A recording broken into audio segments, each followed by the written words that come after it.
Hey everyone, welcome to Wholesome Roots Farmstead. If you've been following along with us, you've probably noticed that in the last couple of days I haven't had an actual vlog video. I've just had some other videos of tutorials like recipes and such. That's because I have been so busy trying to get the inside of my house organized and clean, and I just haven't had time to do extra stuff. So Ryan just got home from work and I said, honey, you know what? You make dinner. I'm gonna go outside and do the chicken chores and putting up the goats because I need to get out of this house. Been stuck in the house for 3 days at least. So I figured, well, you know what? I'll just show you a vlog of our evening chores. So I hope y'all like it. Well, from the looks of it, the rain the last couple of days hasn't been too fun for the chickens. So I'm going to go ahead and move the chicken tractors so that they'll have a nice new ground to walk on and peck at and eat new grass.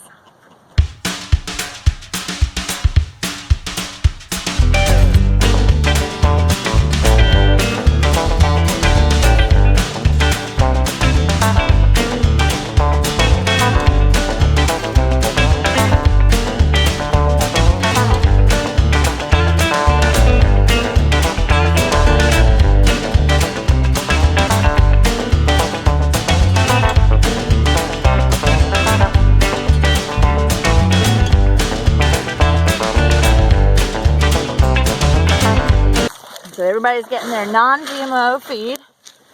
We aren't able to buy organic feed at this time just because we're just not making enough to afford it. But we are doing the non-GMO, which is a little more expensive, but it's still worth it.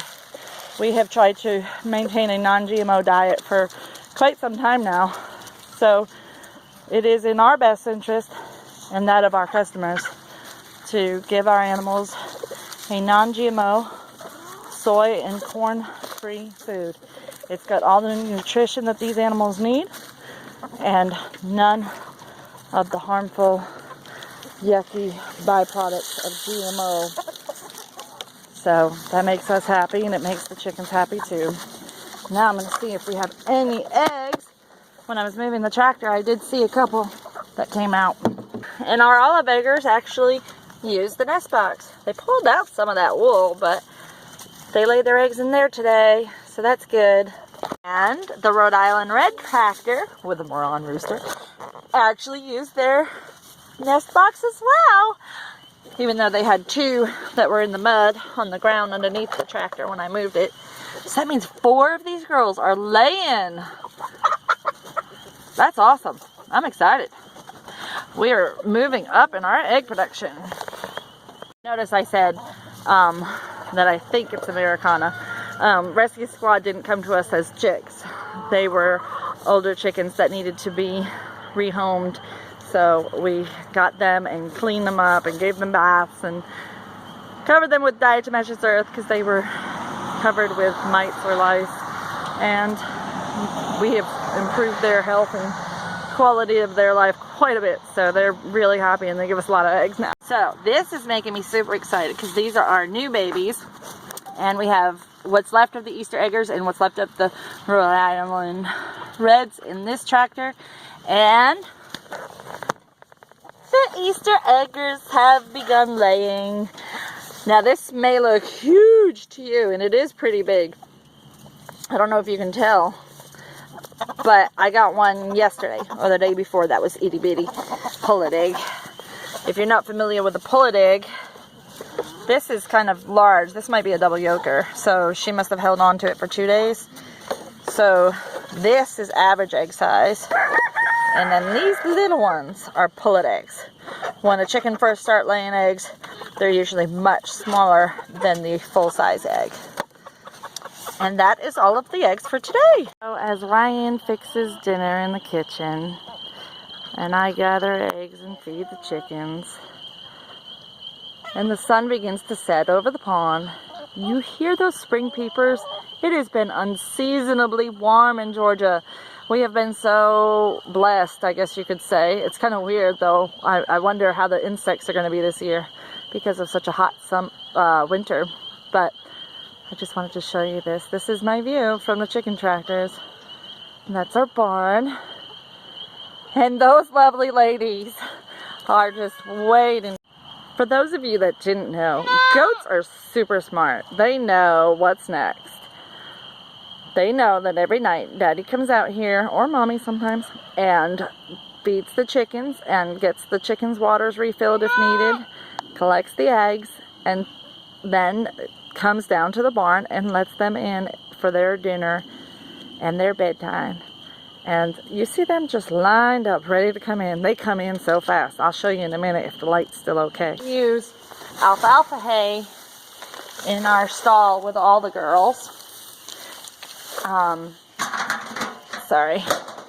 Excuse my cluttering here. Ryan just got new feeds, so all the lids are off. And we give our alfalfa hay, which is really high grade, high protein hay, in the stall that has just girls, because alfalfa hay is great for goats.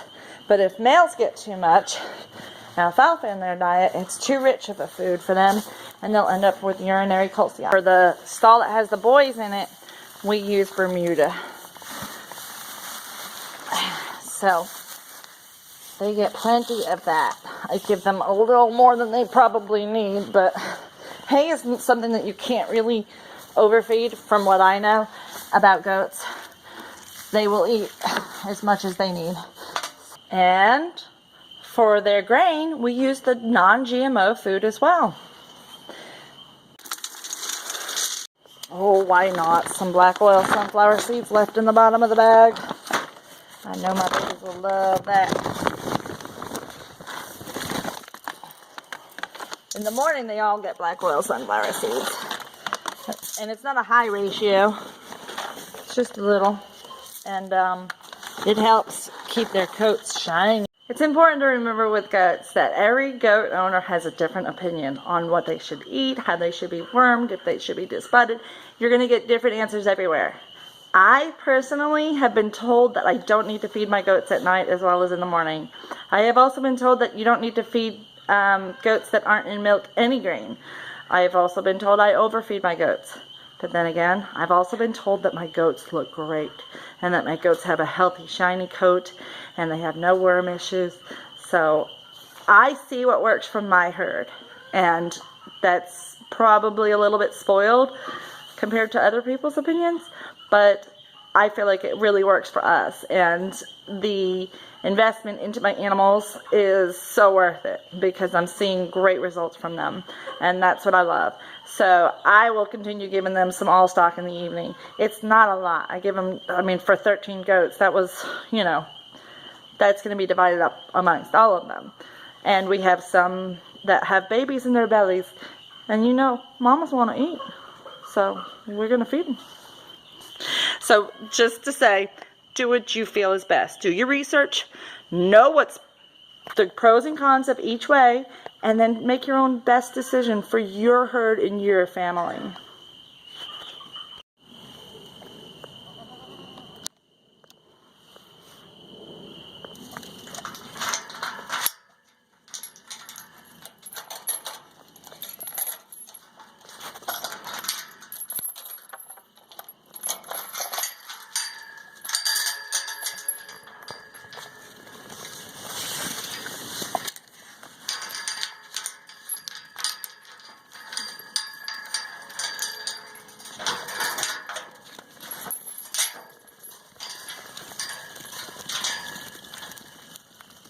For the most part, everybody knows which stall they're supposed to go into, but Bo was over with the other ones, and there were some in here that weren't supposed to be.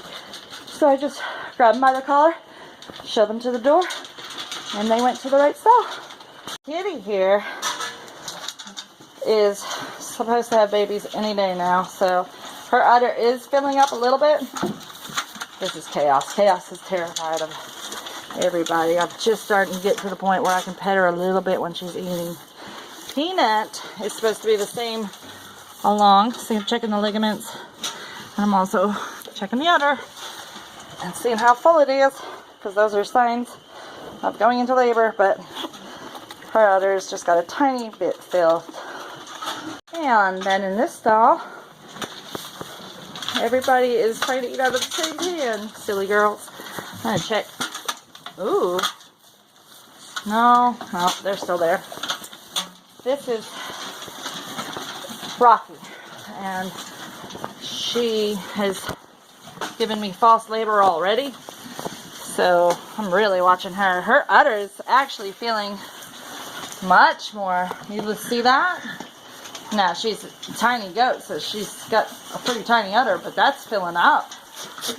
We'll see. It's going to be a full moon in 2 days, so I'm expecting full moon babies. Hopefully, we've been wanting to name a goat Luna if it's born on the full moon. Oh, jeez, I just got knocked over. Sorry. So it would be really cool if she is born on the full moon. She's ready. I've been feeling them babies in there. And that is our evening routines. Good night, everyone. Sweet dreams. I've got my eggs. Don't forget those. Good night, y'all. Hope you have a great night. Please subscribe to our channel and comment and like and all that good stuff and support us, man. We love you. You're the best. Keep watching.